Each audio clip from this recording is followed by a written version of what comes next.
Can you talk me through what your actual process looked like when you had the replica at the Lattice Training Center? And yeah, we went and filmed a video for Lattice of me and Aidan climbing on the replica.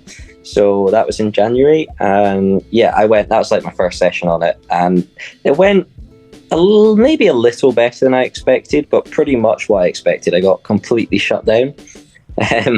And I did manage to do 2 moves, the 2 easiest moves, which are also both easier on the replica than on the real thing. Okay. So, would that be the third and fourth out of 5? The second and fourth. On the real thing, second I think and fourth. On the real one, the fourth is the easiest still. It's okay. I think the third's maybe easier than the second, though, on the real one. Okay.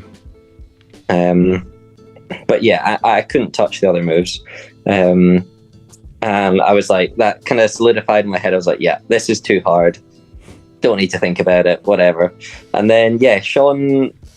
so that was quite a long session. Destroyed my skin, and I had to rest like 2 days after. I felt pretty broken. And then, yeah, Sean posted his YouTube video of out there trying it, and I just got so psyched watching it. I was like, you know what? I need to go back, have another session on the replica, just make sure it's too hard, you know?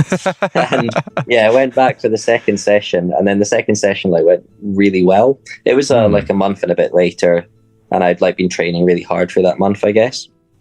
But I did the third move, and then managed to link the second, third, and fourth move together in that session. So I was like, whoa, hang on, maybe this is something that I could do if I really commit to it.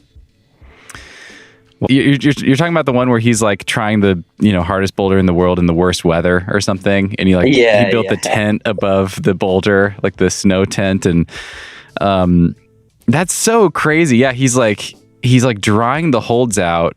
The boulder's seeping and wet. He's drying the holds out, and then all of a sudden he does the boulder in 2 parts or something, or maybe 3 parts, overlapping parts. And it's where did that come from? Damn, he's really close. That was so cool.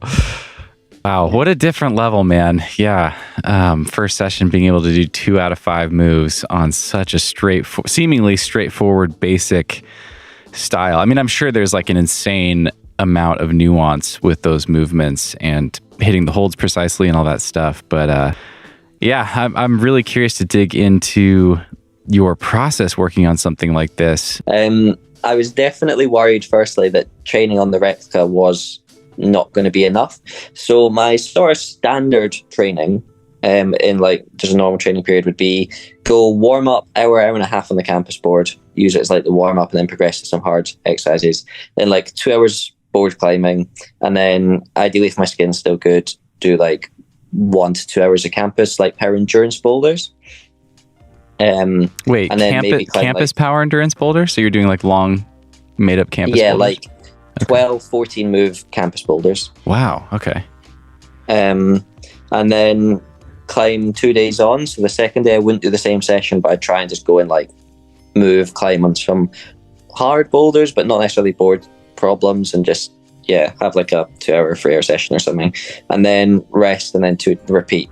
So that's standard. Whereas trying on the replica, because it's so intense, the holds on your fingers and then also on your skin, so it would kind of destroy your skin like the real one, but also your fingers, you feel like you wouldn't be able to train on them afterwards. You feel you've really worked them. I was worried about injuring them.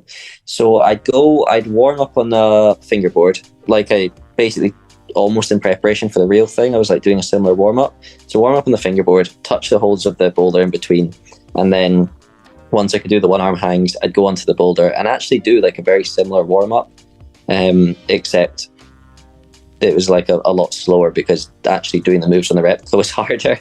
So I had to pull in the positions a lot more.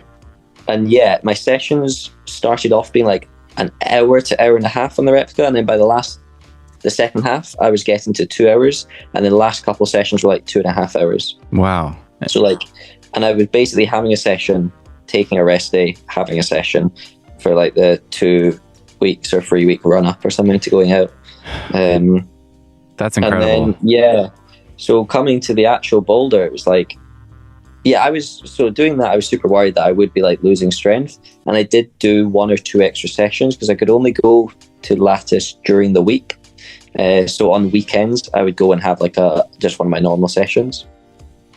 But yeah, and then, so I was a bit worried, but then when I'd go and have the normal sessions, I was as strong as I'd ever been on the other board problems. So I was like, oh, okay, like it's fine, everything's good.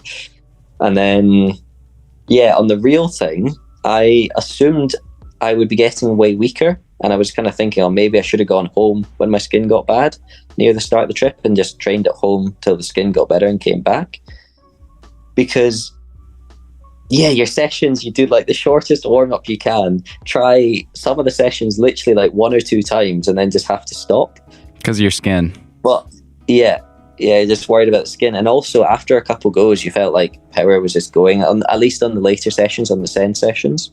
But I think the ones in the middle, especially like when I was climbing with tape and stuff, when you, like the first move, I think is a 1 move 8B plus boulder somewhere. So that's like 1 move V13, 14. I think that's exactly what Aiden said. Yeah. Yeah. And so even if so I had sessions where I stuck it 5 times. Wow. I think in one session. So that's essentially like doing, it's not the same, but it's not far off doing 5 13s in a session. Yeah.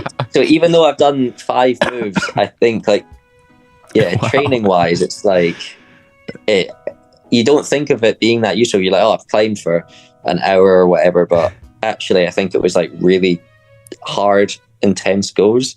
And so yeah, every session basically I would come the next day or like 2 days later and I'd feel slightly better than before. Wow. And I think that's from learning the movements more, but also I was just feeling stronger and stronger on the holds.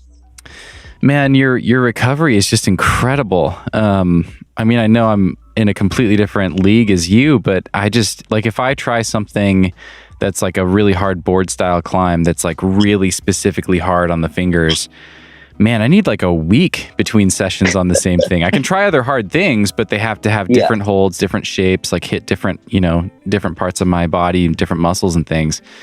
But yeah, being able to do that day on, day off and see noticeable progress basically every time that's amazing.